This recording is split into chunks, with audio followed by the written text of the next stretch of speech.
Mga koys, konting knowledge lang about sa electrical.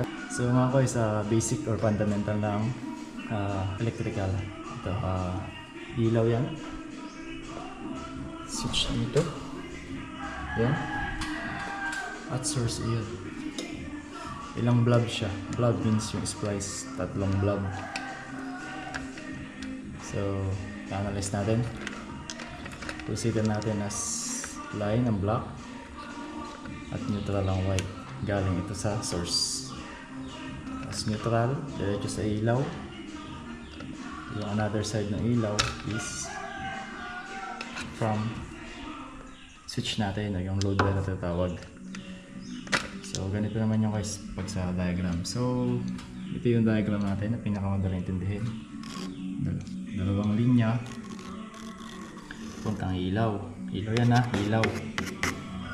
So, sa ginawa ko na ito naman yung kanyang diagram. Dalawang linya. Puntang ilaw.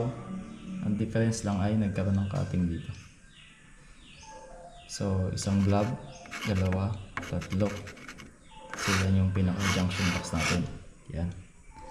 So, nandito yung switch. Trabaho na yung switch ay mag-connect at mag-disconnect. Parang gaganyan-ganyan na siya. So, binababa natin ay line. Neutral lang, diretso puntang ilaw. So, sana natindihan nyo guys. Mag-message nyo ako or comment kayo kung may hindi pa kayo natindihan. Basic. Thank you.